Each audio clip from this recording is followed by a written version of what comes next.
샬롬. 네, 주님께서 수요일 날 강의 때 마태복음 13장에 말씀하신 그 비유의 말씀, 마지막 때에 있을 하나님의 심판에 대한 비유와 또 어, 전 세계가 바라보고 있는 이 시리아의 정권이 무너지고 그 레벨, 그 테러리스트들이 하나의 승리한 모습, 그들이 독재 정권을 무너뜨리고 그, 그 모든 비리가 드러나고 이 새로운 그 HTS라고 불리우는 하얏 타리아 알삼이라는 이 새로운 그 하나의 그 단체가 시리아 서민들을 아, 서민들에게 마치 새로운 희망과 소망을 줄 것처럼 그렇게 드러나고 있는 그들의 셀러브레이션을 보았잖아요. 뉴스를 통해서. 제가 그들이 그 전에 어떠한 단체였는지 저는 분명히 테러리스트로 알고 있는데 그들이 CNN과 미국의 많은 사람들이 바라보는 영국으로 얘기하면 BBC 같은 그 채널을 통해서 텔레비전 방송을 통해서 인터뷰를 하는 것을 제가 들었거든요. 들으면서 이들은 과거에 테러리스트였고 또 그 역사를 보면 오사마 빈 라덴에 의해서 이 조직이 만들어졌고 또 과거에는 그 아이시스라는 이 테러 단체가 하나의 무슨 레볼루션을 일으킨 것처럼 어떤 하나의 혁명을 일으킨 것처럼 지금 어, 예쁘게 어떤 무슨 어떤 그 히어로처럼 영웅처럼 포장되어서 뉴스에서 인터뷰하는 걸 보고 제가 너무 깜짝 놀랐어요. 왜냐하면 그들은 정권만 바뀌었을 뿐이지 이스라엘의 적이고 과거에 그들은 테러 단체였어요.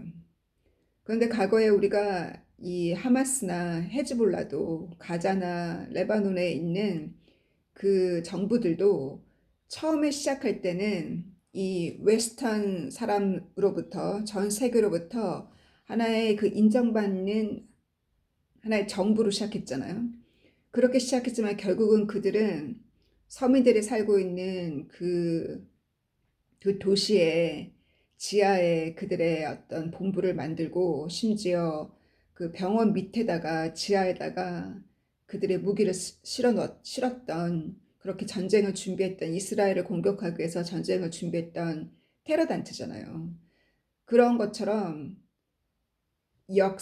그들이 역사는 반복된다고 지금 시리아에 새로운 그 정권을 세우기 위해서 일어난 이 단체 또한 이 웨스턴 사람들은 믿어서는 안 된다는 거예요.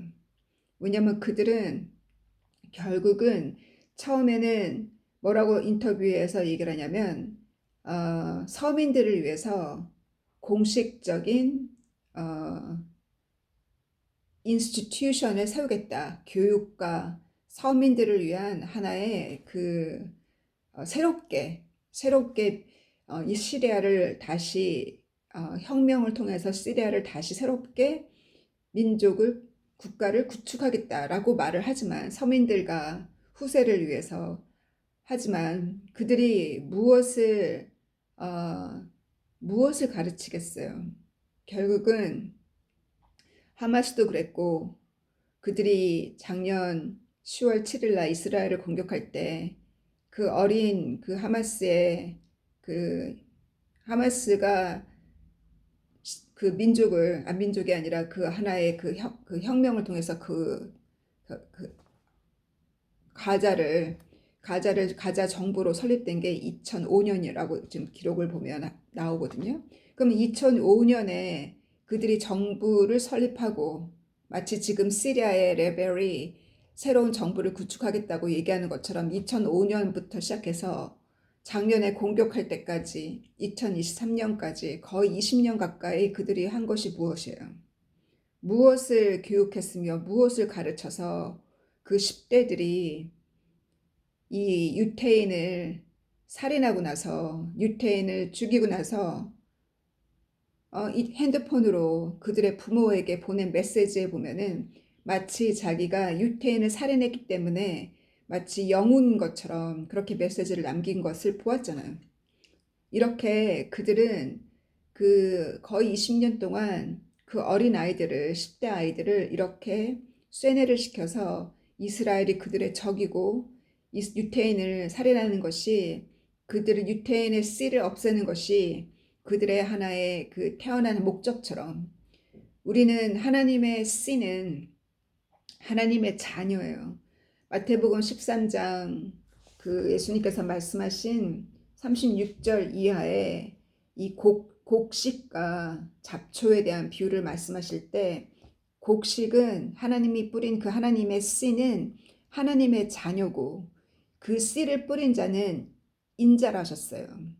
인자가 보낸 제자와 사도와 선지자와 예수님께서 뿌리신, 각 세대마다 뿌리신, 예수님이 뿌리신 그 씨는 하나님의 자녀예요. 그러면 잡초는 누구냐? 분명히 말씀하시기를 마귀가 뿌린 마귀의 자녀라고 했어요. 마귀도 마귀의 씨를 뿌린다는 거예요. 그래서 예수님께서 요한복음 8장에 보면 유대 종교인들에게 말씀하기를 너희는 아브라함의 자손이 아니라 마귀의 자손이라고 말씀하셨거든요. 마귀도 자기 자손을, 씨를 뿌리는데 그 사단과 마귀와 또 마귀의 자손들은 마지막 때에 교회 세대의 마지막, end of age of grace, 은혜와 교회의 마지막 때 말세에 주님께서 그 잡초를 뽑아서 완전히 사르는 마지막 심판을 주님이 하신다 그랬어요. 그들은 지금 또다시 시리아를 새롭게 혁명을 일으켜서 인스티튜션을 세우고 에듀케이션을 설립하고 후세를 키우고 서민들에게 안정적인 안정과 평안을 주겠다고 얘기하지만 그들에게 속으면 또 안 된다는 거예요. 과거에 우리가 하마스에게 속은 것처럼 또 이 단체 HTS에 우리가 속아서는 안 된다는 거예요. 그래서 결국은 이 테러리스트가 먼저 공격을 했고 그들이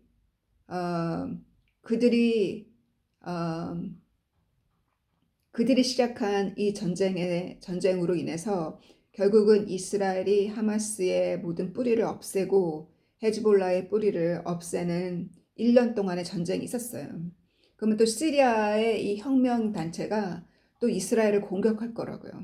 그래서 결국은 이스라엘은 이 시리아를 하마스를 무찌르듯이 가자에 들어가서 하마스의 그 커다란 그 터널을 보았잖아요. 얼마나 그 가자와 레바논의 그 터널에 얼마나 큰 터널이 만들어져 있고 그 터널 속에 얼마나 많은 무기가 쌓여져 있는지. 그래서 이 모든 것을 이스라엘이 다 밝힌 것처럼 결국은 이스라엘은 이 시리아를 파괴시킬 수밖에 없어요. 결국은. 왜냐하면 결국은 이스라엘의 적이잖아요.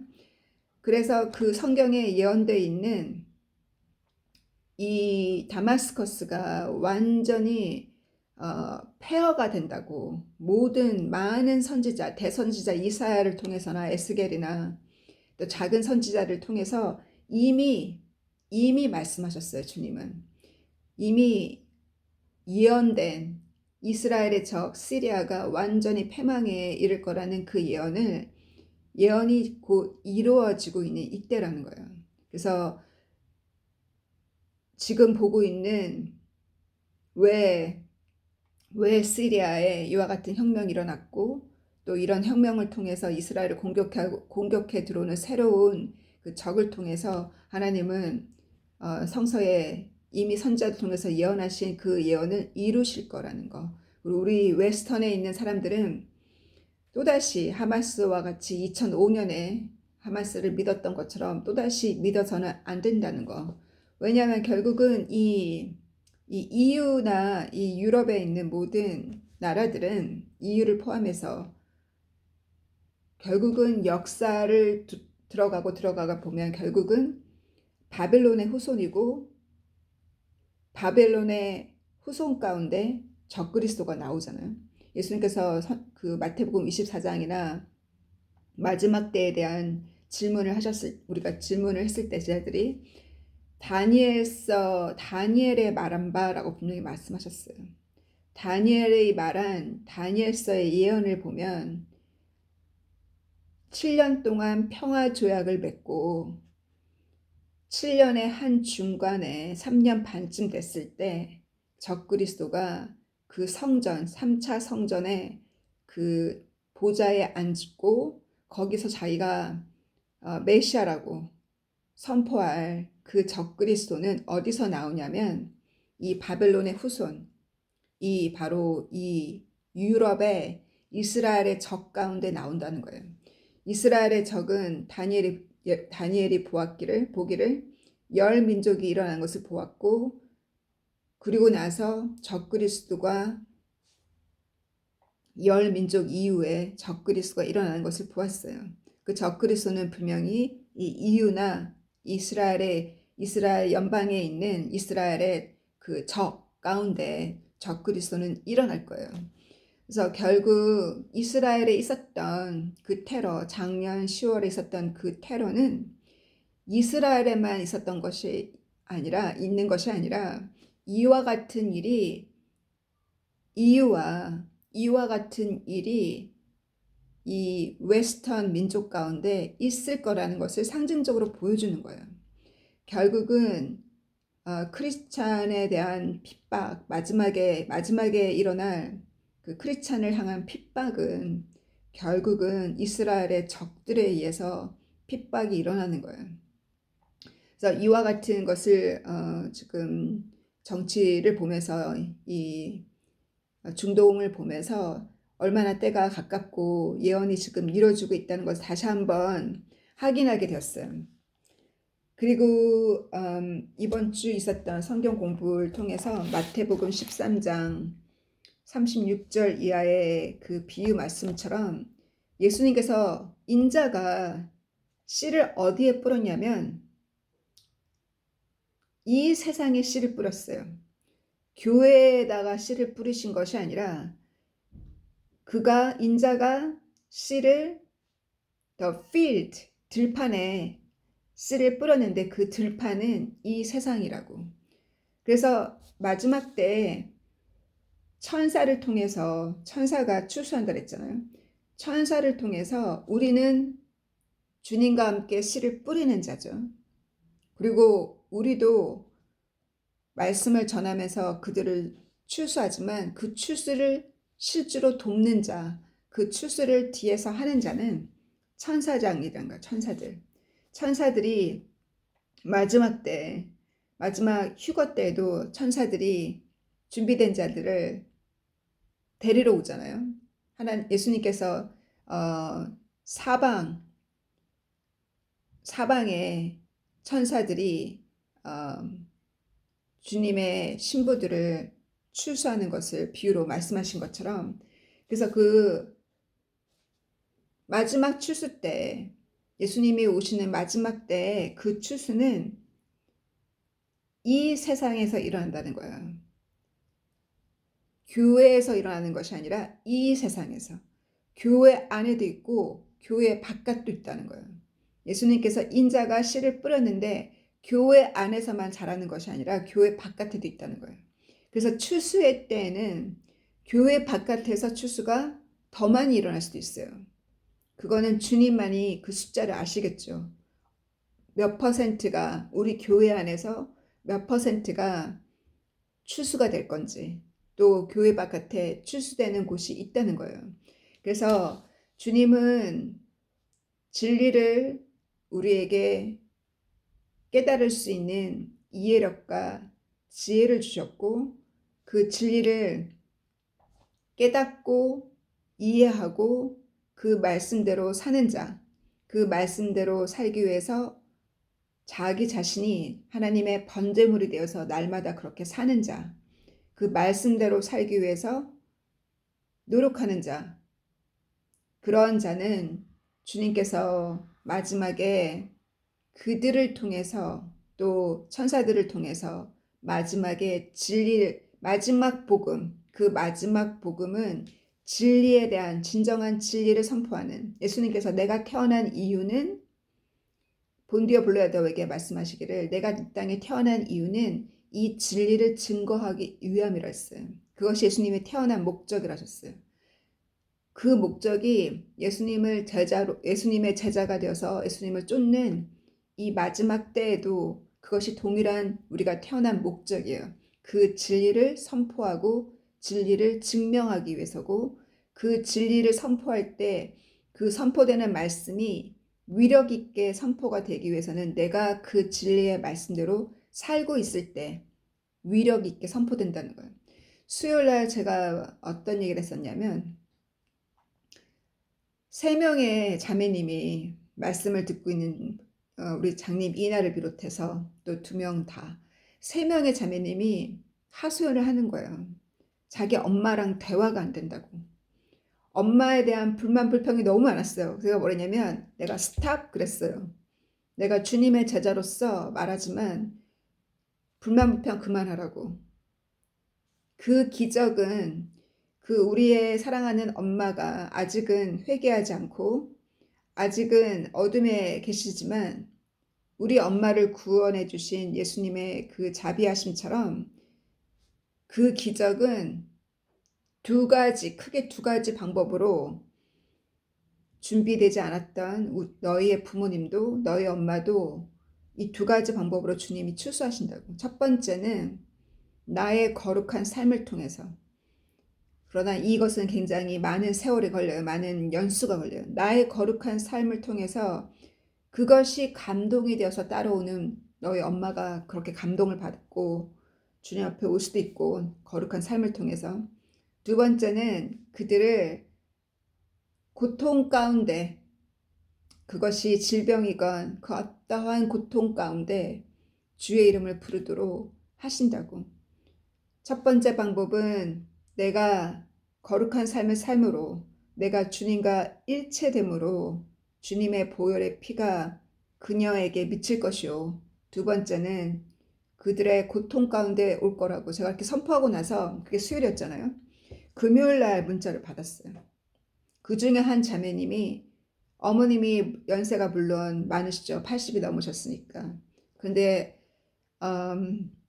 많이 아프셔서 이번 주말에 자기 집으로 이사를 들어온다는 거예요. 간병할 사람 필요하니까. 그리고 언제 마지막 그 순 넘어가기 전에 그 순간을 자기 딸과 보내고 싶은 거잖아요. 딸하고 아들 둘밖에 없는데. 그래서 그녀 집으로 자기 엄마를 마지막까지 엄마를 돌보기로 했다고 그렇게 연락을 받았어요.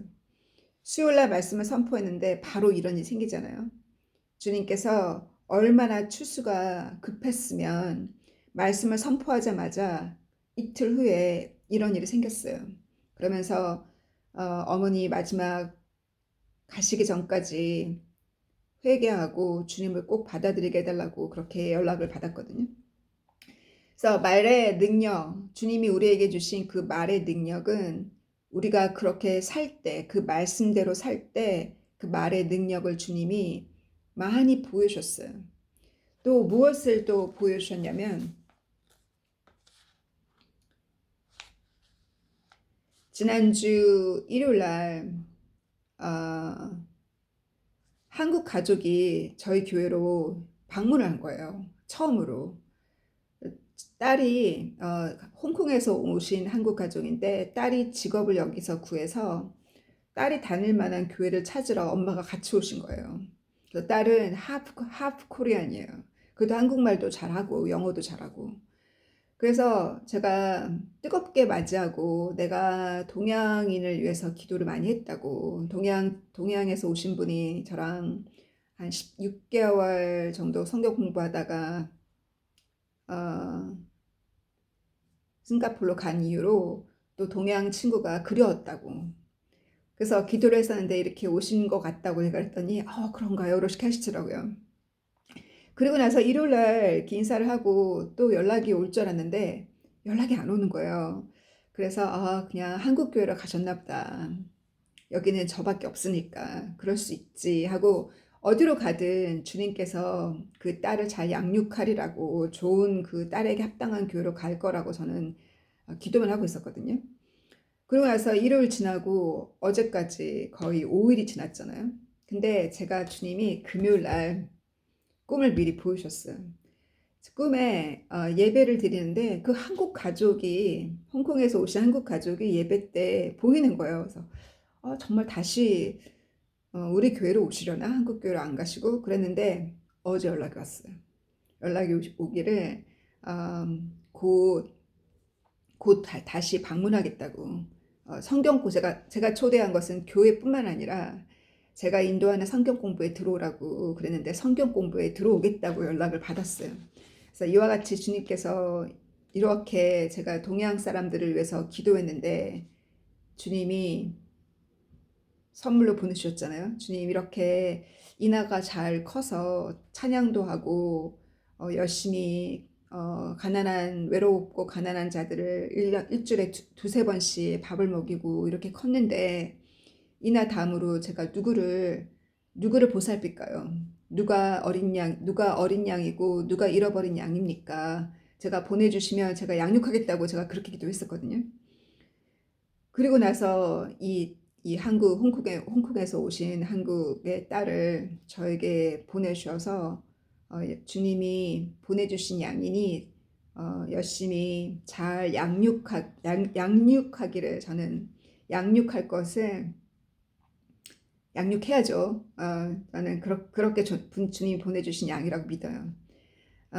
왜냐하면 저희 교회는 20대가 없어요. 거의 20대가 한 명도 없죠. 왜냐하면 왔다가 가고 왔다가 갔지 정착해서 성장하고 있는 20대가 없는데 20대로 정착하기를 간구합니다.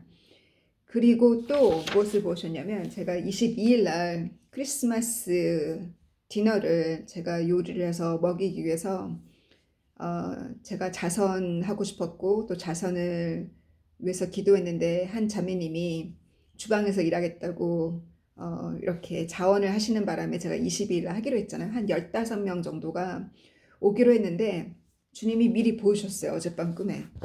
제가 치킨을 3마리를 삼계탕을 삶듯이 3개를 제가 삶는 거예요. 그래서 한 테이블에 치킨 하나씩. 그래가지고 그걸 뜯어가지고 그거를 먹이는 그런 꿈을 꿨거든요. 근데 제가 초대하는 사람들의 얼굴도 제가 봤어요. 근데 이번에 초대하는 사람들의 얼굴이 아니라 앞으로 올 사람들인 것 같았어요.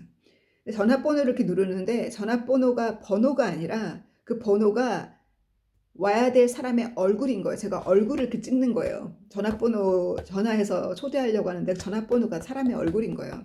근데 그들의 얼굴들을 제가 봤는데 대부분이 남자분이었고 술에 쩔어 있는 분들이었어요. 왜 술을 마셔요? 외로우니까 술을 마시죠. 그래서 저의 콜링은 길거리에 가난한 자가 아니라 외로워서 술에 빠져 있거나 외로워서 인생의 그 어둠에 살고 계신 분, 술에 의지하고 그 외로움을 그 술에 달래면서 사는 그런 남자분들이 많이 이 저녁 식사를 일요일 날 하는 점심 식사를 통해서 주님이 부르실 거란 것을 주님이 보여주셨어요. 그리고 이 일을 통해서 이 자선을 통해서 친구들도 이 일을 도우면서 을을 쌓고 이것이 하나의 을을 쌓는 것이 하나의 동기가 되어서 말씀으로 연결될 거라는 것을 주님이 보여주셨거든요. 그래서 제가 초대한 사람들이 제가 음식을 준비했는데 그 음식에 인그리디언트를 막 기록하고 또 그 중에는 찬양을 하기 위해서 찬양 연습하는 것까지도 주님이 보여주셨어요. 주님께서는 이 일을 시작하셨고 이 일을 하기 위해서 일꾼을 보내시고 주방장도 보내주셨고 또 이 일을 하기 위해서 성경 공부를 셋업하기 위해서 이 일을 도울 자도 보내주셨고 주님은 여러분을 선택하셨고 여러분을 홀로 두지 않으셨어요. 그 사울 왕의 아들 조나단이 다윗을 보자마자 다윗이 그 골리앗을 그, 그 돌로 이마를 쳐서 죽인 그 골리앗의 머리를 들고 들어온 왕궁으로 들고 들어온 모습을 보자마자 조나단이 완전히 다윗에게 반했잖아요. 그 영어로 뭐라고 했냐면 다윗의 영혼과 조나단의 영혼이 그 니트가 짜지듯이 그 영혼이 이렇게 짜졌더랬어요. 그래서 조나단이 자기 영혼보다도 다윗의 영혼을 더 사랑한다고 표현했어요. 그 두 사람이 하나 되는. 이처럼 하나님이 다윗을 선택했기 때문에 다윗에게 조나단을 보내주신 거예요. 그래서 보호하고 사울로부터 보호하고 도움을 받으라고. 그렇게 조나단을 보내주신 것처럼 여러분에게 이 일을 여러분에게 맡기신 그 일을 주님이 맡기시기만 한 것이 아니라 이 일을 함께 할 수 있는 조나단 같은 사람을 붙이신다는 거예요. 그래서 홀로가 아니라 일을 함께 할 수 있는 사람. 주님께서 일을 준비하셨고 이 새로운 좋은 일을 시작하셨고 필립보서 1장 6절에나 보면 이 좋은 일을 주님이 시작하셨고 내 안에 그 일을 마치실 분도 주님이시라는 거예요. 주님은 그렇게 시작하셨고 여러분에게 그것을 믿으셔야 돼요. 그것을 믿을 때 그 믿음으로 인해서 그 믿음이 마치 그 예수님이 비유로 말씀하신 씨 있잖아요. 겨자씨. 그 겨자씨가 바로 그 믿음이에요. 여러분에게 주신 약속과 계시. 제가 지난 시간에 말씀드린 것처럼 베일을 벗기다. 베일을 벗기다는 unveil이 revelation이에요. 계시록. 요한계시록의 계시의 의미, revelation의 의미가 그 원어가 히브리 원어가 unveiling이에요. 베일을 벗기잖아요. 결혼식에서 그 이삭이 레베카를 만났을 때 레베카가 이삭이 걸어오는 것을 보고 베일을 내리잖아요. 그래서 이삭이 베일을 벗기도록 그것이 결혼식이잖아요. 그래서 주님께서 여러분에게 베일을 벗기세요. 그 얘기는 뭐냐면 계시를 주세요. 여러분을 선택했다는 것에 대한 확신이 들도록 계시를 주시고 주님이 계시를 주시고 주님이 약속을 하시고 보여주세요. 거기에 대한 확신을 계속 주세요. 그것이 겨자씨 같은 믿음이에요. 그 믿음이 자라서 견고케 됐을 때 내가 흔들려서는 안 돼요. 내가 거기에 대한 확신, 주님이 시작하셨으니 주님이 마칠 거고 주님이 사람을 보내주실 거라는 것을 확실하게 알아야 돼요. 그래서 주님이 보내주셨어요. 그래서 그 보내준 조나단과 다윗이 그렇게 주님이 짜주신 것처럼 주님이 이 마지막 때에 이렇게 많은 징조를 우리에게 보내주셨고 이 징조를 통해서 우리의 믿음을 견고케 하셨고 그 믿음이 자라면서 많은 사람이 이 채널을 통해서 여러분의 채널과 여러분의 부르신 여러분의 그 부름 속에서 그 나무에 많은 새들이 와서 앉고 그 겨자씨가 큰 나무가 되어서 많은 새들이 앉는 그와 같은 여러분의 그런 생명나무가 된다는 거예요. 그 에녹책에 제가 여러분에게 말씀드린 것처럼 그 3차 천국의 그 낙원의 중앙에는 생명나무가 있다고 했잖아요. 그 생명나무는 예수님이 그 옆에 늘 쉬시고 거기에 앉으신다고. 근데 그 생명나무의 뿌리가 지구의 끝과 연결돼 있다고 했잖아요. 그리고 우리가 뿌리는 우리가 수고하는 모든 것, 우리가 순종함으로 수고하는 모든 것과 우리가 사랑함으로 드리는 모든 것들, 내가 사랑하기 때문에 순종하고 내가 사랑하기 때문에 드린 이 모든 눈물의 기도와 그 사랑이 다 위로 올라가서 그 생명나무에 열매로 맺어지고 그 향기를 주님이 맡으시러 그 생명나무 옆에 앉으신다는 거예요. 그것을 믿을 때 주님께서 아가서에 말씀하신 대로 예수님이 그 술라미 여인이 뭐라 표현했어요? 그가 어디 갔지? 어디 갔는지 항상 찾아보면은 어디로 갔냐면 정원으로 갔어요. 정원으로 가서 꽃이 폈는지, 어, 포도가 열렸는지, 포메그레인이 열렸는지, 또 그 가시덤불에 백합화가 폈는지 보러 간다고 하셨잖아요. 그 얘기는 주님이 우리가 가든이고 주님이 얼마큼 자랐나 관심을 갖고 보신다 그랬죠. 그래서 주님께서 뭐라고 했냐면 릴리, 그 가시 덤불 안에 있는 그 릴리 백합화를 주님이 모으신다 그랬어요. 제가 이거는 이미 몇 주 전에, 몇 달 전에 녹음한 내용이에요. 백합화를 모은다는 것은 가시는 뭐예요? 이 비유의 마태복음 13장에 말씀하신 그 가시는 세상의 부에 대한 사랑 때문에, 돈에 대한 사랑 때문에 그 부가 주는 음모, 뭐라 표현하냐면 그 디셉션이라 표현했죠. 부가 주는 deceitfulness, 부가 주는 음모, 부가 주는 계계죠. 그 deceitfulness가 말씀이 씨를 내리는 것을 도리어 초킹한다, 막는다 그랬어요. 그 가시덤불 속에 백합화가 있다는 거예요.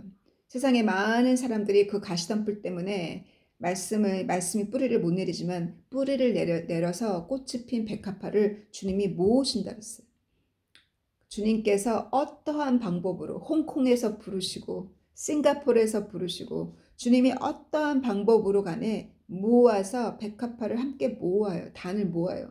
그래서 우리가 함께 일할 수 있도록 함께 서로를 응원하고 서로를 말씀으로 양육하고 서로 묶어 혼자는 못하니까 그렇게 할 수 있도록 저에게 주방장도 보내주시고 저에게 이 일을 할 수 있는 또 테크니컬한 일도 할 수 있는 사람도 보내주시겠죠? 이렇게 이 마지막 때에 주님이 여러분에게 심은 그 계시의 정신, 여러분에게 주신 꿈, 이것이 이때가 마지막 때라는 것을 가르쳐 주신 그 계시의 그 씨가 자라고 자라서 거대한 나무가 될 거예요. 여러분의 그 나무에 많은 새들이 와서 앉는 역사가 일어날 거예요. 그래서 이 마지막에 하나님께서 마지막까지 심판을 놔둔 이유는 곡식까지 뽑힐까봐. 하나님께서 씨를 뿌렸는데 각 세대마다 하나님이 씨를 뿌렸는데 하나님께서 이 잡초를 심판해버리면 잡초를 심판하다가 곡식이 주님이 지연하면 지연할수록 때를 지연하면 지연할수록 천사를 통해서 주님이 추수를 하잖아요. 물론 어떠한 추수 가운데는 갑작스러운 재앙을 통해서 어, 자기 자신을 준비하지 못하고 죽음을 맞이한 사람도 있을 거예요. 나는 그런 사람이 가장 운이 없다 생각해요. 그 어떤 뭐 질병이나 그 어떠한 암이나 그 어떠한 고통으로 퓨리피케이션을 할 수 있는 회개할 수 있는 기회와 자기를 정결케 할 수 있는 기회가 주어진 사람이 도리어 복이 있지 갑작스러운 재앙으로 세상을 떠나는 사람들이 가장 저는 복이 없다고 생각해요. 그래서 미리 우리의 마지막 숨거두는 날을 위해서 미리 주님께 기도를 해둬야겠어요. 우리 사랑하는 자들을 위해서. 그래서 마지막까지 주님이 그 잡초 뿌리를 뽑지 않는 것은 주님의 자녀들이 하나의 그 비료를 뿌리면 곡식이 더 이상 오가닉이 아니잖아요. 주님께서 다 해주시면 우리 스스로가 하는 자유의지를 사용하지 못했잖아요. 주님이 다 해주시면. 자유의지를 사용할 때 그것이 우리의 의인 거예요. 내가 그 자유의지를 선택해서 내가 선택할 때 주님은 우리에게 말씀을 주셨고 깨달음을 주셨고 진리를 주셨어요. 우리가 그 말씀대로 내가 결정하고 내가 그렇게 살 때 그게 나의 자유의지. 내가 이렇게 이 말씀을 이렇게 실천하기 위해서 나는 이런 자선을 해야겠다. 나는 이 말씀을 이렇게 실천하기 위해서 난 누구를 만나야겠다. 이와 같이 또 나는 이 말씀을 실천하기 위해서 어느 기간 동안 나는 성경 공부를 이만큼 하겠다. 주님과 이렇게 시간을 갖겠다. 그런 자유의지가 그것이 우리의 의예요. 그, 그, 그 기간, 잡초를 뽑기 전까지 하나님의 자녀들이 오가닉처럼 그 영적인 전쟁을 이기면서 오가닉으로 자라는 기간이라는 거예요. 어제 제가 강의를 하다가 이렇게 제가 설명했어요. 지금 초신자 강의를 하다가. 예수님께서 7개 교회를 말씀하실 때 승리한 자가 천국에 들어간다 하셨잖아요. 승리한 자에게 내가 이것을 주리라. 7개 교회에게.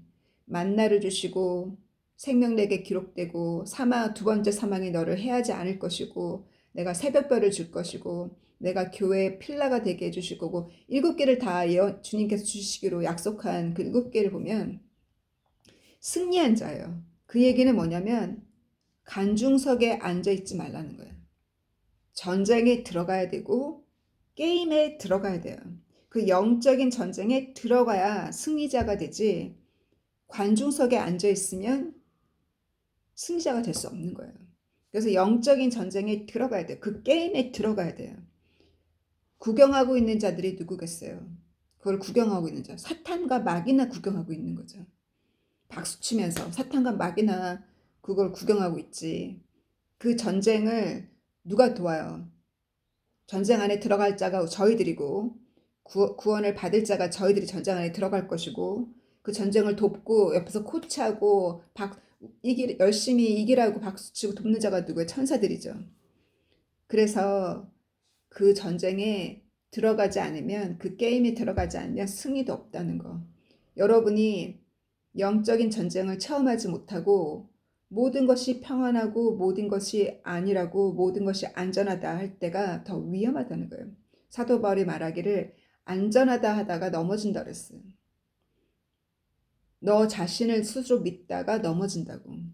그래서 항상 영적인 전쟁을 분별하고 모든 것을 볼 때 영으로 보고 우연이 아니라 영적으로 볼 때 주님께서 주신 그 작은 계시, 꿈의 계시, 그것을 붙들고 그 계시대로 실천했을 때 생명의 역사가 일어나요. 저에게 주님이 그 자매님이 꿈에 내 언니를 전도해달라고 그 꿈을 제가 그 계시를 제가 못 받았더라면 싱가포르를 가겠다고 마음을 결정을 못했을 것 같아요. 거기에 내 가족이 있는 것도 아니고 무슨 용기로 제가 남의 나라를 그리고 또 6개월 동안 강의를 들으셨다 할지라도 가까운 친구도 아닌데 분명히 언니를 전도해달라고 얘기했기 때문에 제가 가겠다고 바로 얘기한 거거든요. 그리고 그와 같은 상황이 생겼잖아요. 제가 지난번 간증을 통해서 이렇게 주님께서 누구를 만날지도 또 어디를 가야 되는 것도 주님께서 자세히 그 베일을 벗겨서 여러분에게 보여주세요. 그래서 주님이 보여주시는 그 계시, 그 베일, 그 언베일링 하시는 사도 바울이 어느 서신에 썼죠? 계시의 정신을 무시하지 말라고. 그리고 교회의 순서도 말씀하실 때 가장 높은 위치는 사도고 사도들의 가르침. 물론 예수님 메시아 하나님과 사도 가장도 사도는 사도들이 쓴 복음서 아니에요? 그죠? 사도들이 가르쳤던 그들의 제자들 사도고 그리고 그 다음이 선지자고 구약의 모든 선지자들의 글과 그 다음이 성경을 가르치는 자고 그 다음이 목회자고 또 그 다음에 모든 교회에 수고하고 애쓰는 자들이 다 있다고 했어요. 이 순서대로 하나님이 순서대로 운영하신다는 거예요. 그러니 말씀을 전하고 말씀을 가르치고 말씀을 기록하는 그 일이 얼마나 높은 이치예요. 천사장의 위치도 에녹이 보았거든요. 천국에서. 그 천사장의 그 위치도 높은 위치로 올라가면 올라갈수록 말씀을 기록하는 자가 이 천사장 중에도 높은 위치에 있어요.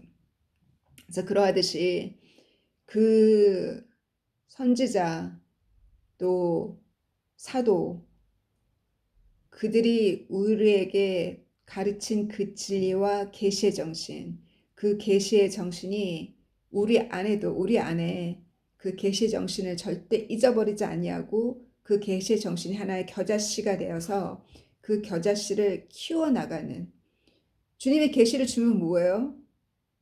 계시대로 안 사는데 계시대로 순종하지 않는데 그러면 주님이 또 안 주시잖아요. 그죠? 그 계시를 귀하게 여기고 그 계시대로 그와 같은 상황이 왔을 때 이거 주님이 이거 보여주셨는데 이거 해야 된다 라고 결정하고 했을 때 주님이 그 다음 것도 보여주시고 또 이렇게 문을 열어주시는 거예요. 그래서 계시 정신이 없었더라면 저는 여러 번 다른 종교인들에게 여러 번 속았어요.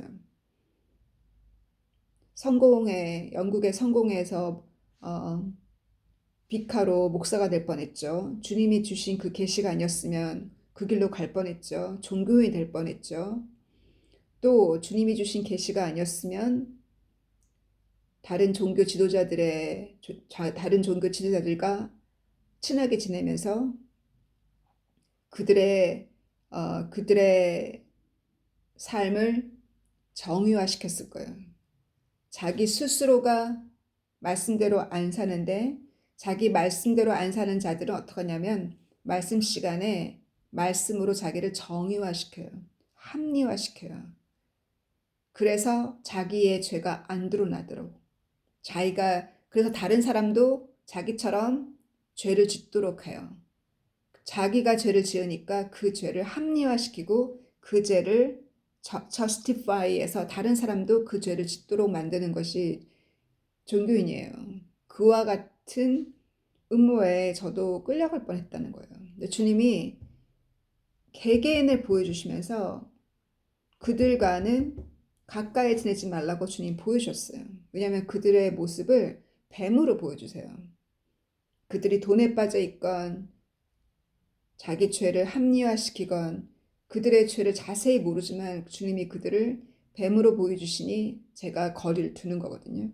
그래서 주님께서 이렇게 지금도 살아서 우리에게 직접 말씀하시고 보여주고 계심을 믿고 가시기 바라요. 사랑하는 주님 감사합니다. 주님께서 이 12월 크리스마스 기적 우리가 기대합니다.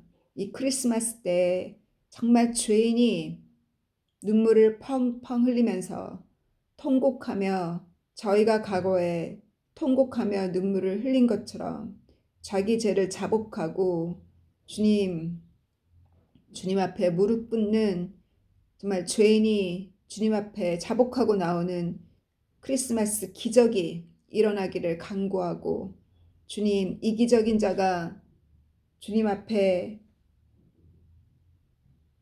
그 마음이 녹아져서 타인을 위해서 살겠다고 의롭게 살겠다고 나오는 자들을 저희가 보기를 원합니다. 주님 또한 주님의 자비로 아픈 어머니가 그 병 중에서 진실로 회개하고 그 병 중에서 주님의 그 자비와 사랑을 체험하고 주님 앞에 온전히 그 마음이 죽게 온전히 나오는 역사가 이 아프신 이 어머니를 통해서 일어나기를 간구합니다. 주님께서 이 12월 우리가 진정으로 성탄의 의미를 알진대 주님 누구를 우리가 보살펴야 되고 누구와 함께 이 연말을 보내야 되는지 주님의 어린 양들을 보내주시고 그 어린 양들을 내 자녀처럼 내 엄마처럼 보살피는 저희가 될 수 있도록 우리에게 긍휼을 주시기를 간절히 간구합니다. 무엇보다도 하나님의 말씀을 두려워하고 아버지를 두려워하는 마음을 주셔서 그것이 가장 큰 선물이라 하셨으니 그 마음이 변치 않으므로 우리가 아무리 많은 의를 쌓으면 뭐합니까? 교회에서 많은 의를 쌓는다 할지라도 주님 죄를 짓고 있다면 그 모든 것이 아무것도 아닌 것처럼 우리를 죄로부터 우리를 이 모든 유혹으로부터 우리를 보호하여 주시고 죄짓지 않도록 주님께서 말씀이 얼마나 두려운지 그 말씀을 두려워할 때 우리를 죄로부터 보호하여 주시기를 간구하고 소망할 때 사랑하는 예수님의 이름으로 감사함으로 드렸습니다. 아멘. God bless you. See you again.